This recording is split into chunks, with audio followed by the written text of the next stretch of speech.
I remember how you kissed me under the lamppost back on 6th Street. Chaubella.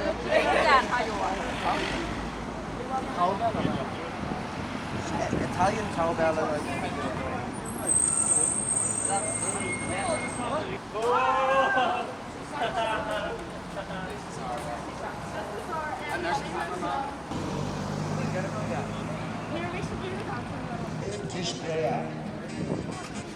It's a beautiful song for kids.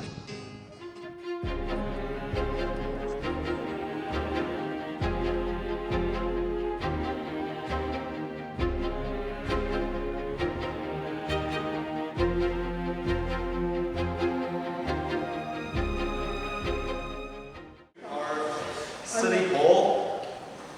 It is called the Guildhall because it was built by London businesses. They financed it.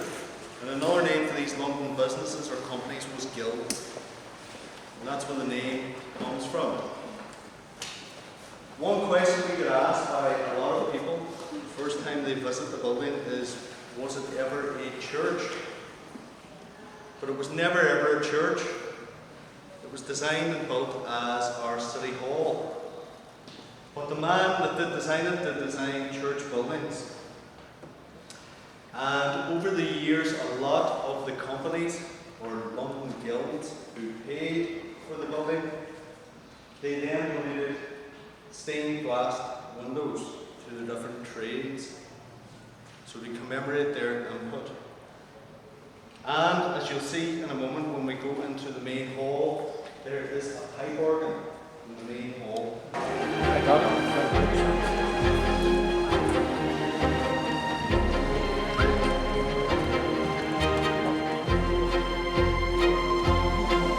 So this is the main hall, it's a concert hall, and it is used for entertainment. And people can hire it. They can hire it for weddings, receptions, concerts, and it's used all the time. We're lucky today because nobody has hired it. Look around. And if you look at the very, very top windows, just up here, so keeping in line with the idea of these London companies donating windows. Starting from the left, can everybody see there's two animal figures? Yeah? That window was donated by the Skinners, and they were involved with the fur trade. On the next window over, can you see two griffins and there's a shield? Just above the shield, can you see a camel with a pack on its back? That window was donated by the grocers. And the camel with the pack on its back denotes the spice trade. The very middle window with all the fish on it was donated by the fishmongers. And then the fourth window, you can see these around the outside, and there are two griffins. They are holding on to bales of cloth. And that window was donated by the drapers, and they settled in Draper's Crown in Ulster. The very last window with the barrels on it was donated by the vintners, and they controlled the price of alcohol. The bottom set of windows, right in the middle again, you can see the crest of the Honourable Irish Society. These windows were originally donated in 1913, and it was to commemorate 300 years of the creation of the Honourable Irish Society. And they give the history of the city from its patron saint, St. Columba. You can see a representation of him here on the left, through to the time of the plantation of Ulster under James I. The building of the city walls, the closing of the gates before the siege in the city, and then the end of the siege. And then the commemoration of the siege then 100 years later. But not all the windows were donated by London companies. If you look at the last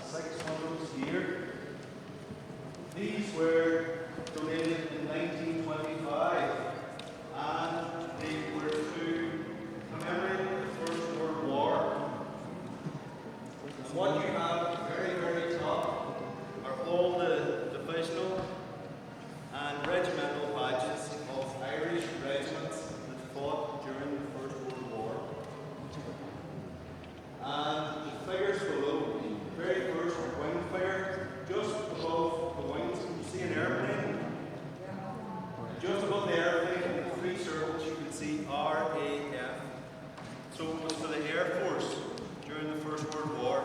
And the figure is Icarus, because Icarus flew too close to the sun.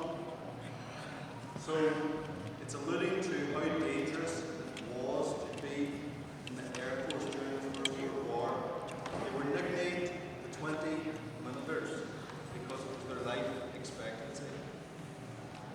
The next figure is St. George and the Dragon for the land forces. And then the third and fourth figures are Britannia and Neptune for the Royal Navy and the Merchant Navy. And the second to last figure is for the Royal Army Medical Corps. And the very, very last figure, the lady with the dog, is the Peace Monarch. You can also see behind me here we have a pipe organ. Yeah, it can be played. Anybody that can play a pipe organ in a church, if the hall is free, they can come in and play. They don't have to make an appointment. And we have had tour groups come in, and somebody's made it known that they can play when they play.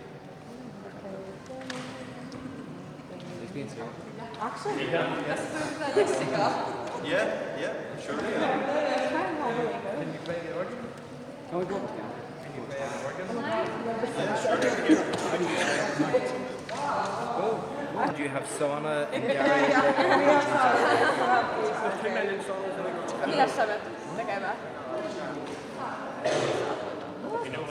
Tulee aukaisee. Mitäs sulta ukkonen on? What would the value of that organ be roughly? Mikä olisi semmoinen tarpeeksi teatraalinen, että hän tilaa? Kuka menee naimisiin? Mikä voisi olla sellainen? Joku mikä tulee käydä mieleen. Just a Tai joku mitä ostaa. That was 40 years ago. That was 40 years ago. When they did the restoration work of the building between 2010 and 2013, no, they didn't build it, they just restored 9.75 million. And that was, in terms of the exterior. So the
Toggle down so here. Yeah.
So, just before we leave the main hall, do you like ghost stories? Oh, yes. Gather around. Now, the Guildhall is reputed to be haunted. And it's reputed to be haunted by the man, I better give him his proper title in case he appears. He was the superintendent of the building during the 1950s and the 1960s. And his name was Sam Mackey. And in his role as superintendent, he didn't just work in the building like me, he lived here. And the story goes that he couldn't sleep at night and he would continually walk the floors of the Guildhall. Now, in his role as superintendent, he wore a very distinctive uniform. He wore a long coat that came right up to his chin and went right down to his ankles. And he wore a hat that looked like an Admiral Nelson hat and had a gold braid that ran along the top.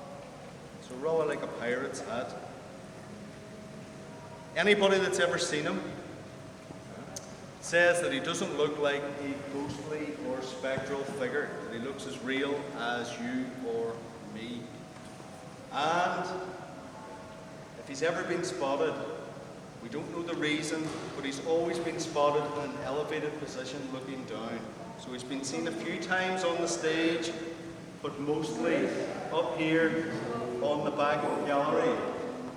Now, one of the men that I work with has worked in the building here for over 30 years, tells a story that about 15 years ago, before the building was renovated, there had been a concert up here. And in the early hours of the next morning, there was a young man bringing sound equipment back downstairs. And my friend was downstairs, and he said to the young man, "Has everybody left the hall?" And he said, "Yes, apart from the man standing on the back gallery. He's wearing a very funny looking hat." Now when my friend heard this, he ran up the stairs. You have to go up another flight of stone stairs, and there's an iron gate that's kept locked to keep people from going onto the gallery for health and safety reasons. So he unlocked all this and he went out, and he said there was nobody there, but it was ice cold and he could see his breath in front of his face, and all the hairs in the back of his neck stood up. And at that point he went back downstairs to the young man and he said to him, "Describe what this figure looked like." And at that point the young man pointed past him to an old photograph that used to be on the wall downstairs, and he picked the caretaker out of the photograph who was standing at the edge, and he says, "That's him." So it's okay when you're up here today, it's nice and bright, there's lots of people, yeah, but if you come up here on a winter's day, a about 6 o'clock in the evening and it's dark. Näkyykö sitä miestä? Kuitenkin näkyy. Niin kuitenkin näkyy. Se on täällä.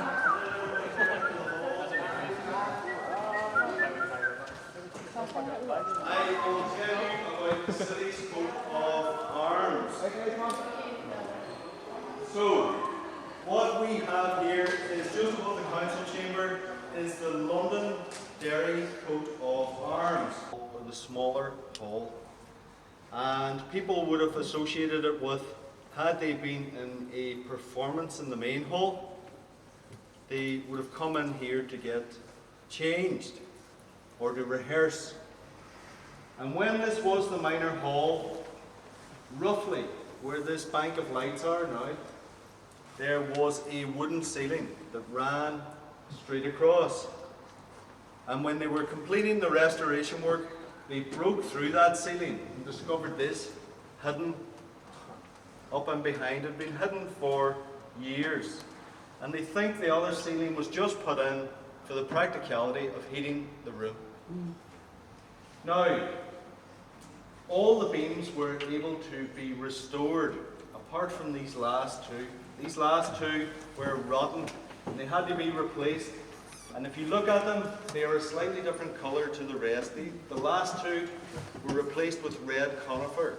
The rest are all pitch pine.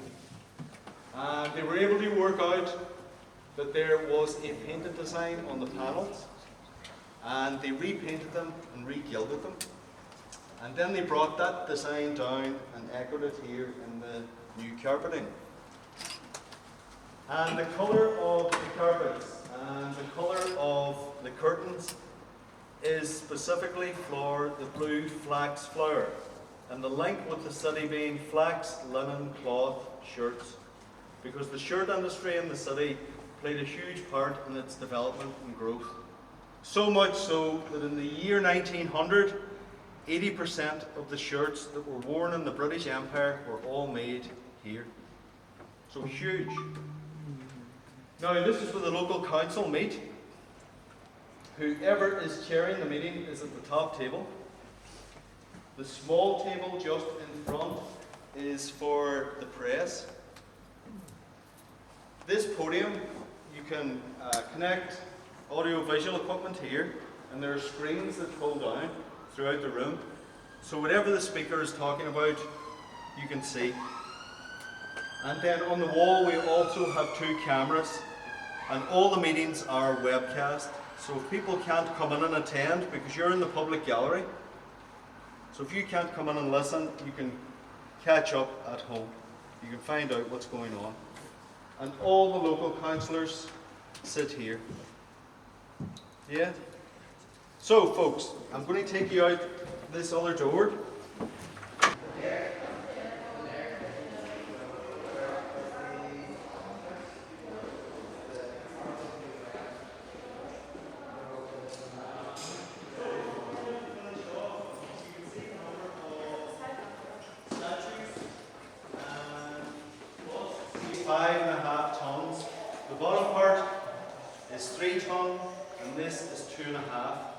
And it is sculpted from one single solid block of marble.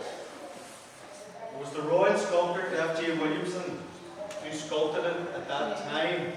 It took him 11 months to do. Yeah. And the amount of detail he put into it. If you look here at the front, he even included the very, very tips of her shoe, so it's incredibly detailed.